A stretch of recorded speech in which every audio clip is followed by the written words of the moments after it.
Welkom terug. Nou, die konsep van aftrede het heelwat verander. Dit is nie noodwendig meer op 65 in 'n huisie by die see nie.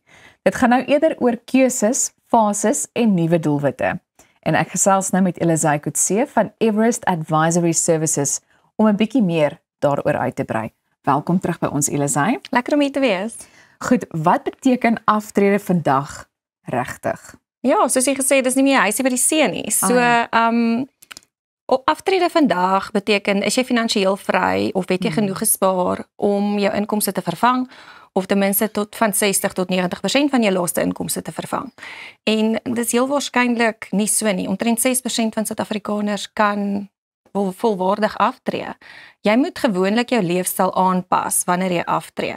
So volwaardige aftrede nie meer nie. Jy het maar altyd 'n 3 keer 'n werk, 3 keer 'n week werk of jy skuld ook af na 2 keer 'n week of selfs 1 keer 'n week.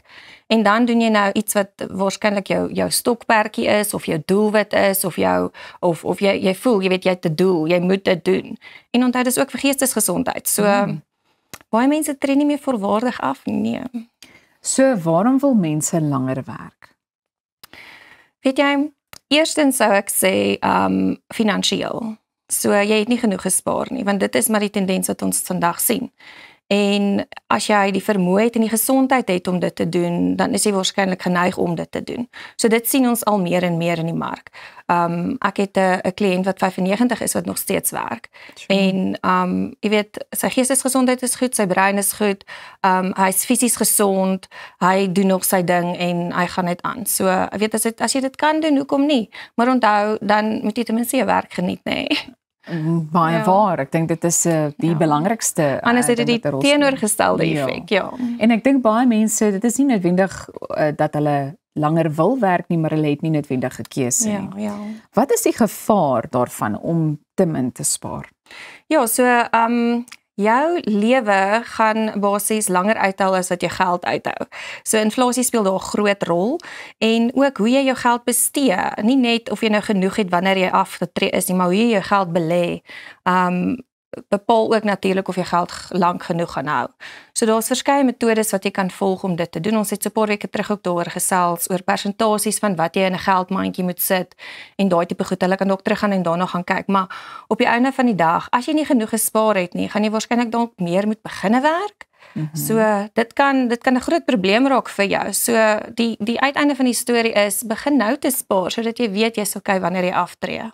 Goed, ons hoor die woord fases. So hoe kan 'n mens in fases vir aftrede beplan? Ja. So hoe ons as finansiële beplanners gewoonlik ons aftreebeplanning doen vir kliënte is ons sê, as jy begin met aftrede, met ander woorde, dis nou jou eerste maand, probeer so min as moontlik trek en kyk wat die inkomste is. Ek weet jy het uitgawes om te betaal en mens doen maar berekening nog voordat jy by daai punt kom. Maar later in jou lewe is jy finansiëel geneig om meer te trek want jy het meer behoeftes in opsigte van mediese onkoste of hoë sorg of daai tipe van goeder. So hoe ouer jy word, hoe meer trek jy. So in jou eerste fase sal jy sê belê omtrent meerderheid van jou geld op 'n tipe hoër risiko sodat hulle inflasie kan uitperseer sodat die ekstra groei kan toon en mindere van jou geld, met ander woorde jy trek 'n baie klein porsie van jou geld wat jy op byvoorbeeld 'n kontant bateklas sou wil hê. En dit moet jou inkomste ten minste 1 tot 3 jaar omtrent wees. En daarna skuif jy bietjie op, dan trek jy omtrent 4%, dan trek jy omtrent 6 na 10 en daarna, as jy hier by jou 90's kom, ek meen vir wie hou jy die geld? En sê jou beginsig dis regtig nodig het. Maar dan kan jy bekostig om sê maar 17.5% te trek van jou lewende anniteit, want jy weet jy daai geld nodig en jy kan ook jou leefstyl so aanpas dat jy dit nie nodig het nie, maar jy kan dit wel doen. Jy het die behoefte daarvoor op die einde van die dag. So dis die fase van jou lewe waar jy meer behoefte vir groter inkomste het. En wat is 'n leefstylfonds? Okay, so 'n leefstylfonds werk bietjie anders voor aftrede as na aftrede. Ons praat mos nou oor aftrede. Ja. So 'n leefstylfonds sal wees dat jy nie moet raak aan jou beleggings nie. So dit sal natuurlik soos jou noodfonds amper wees.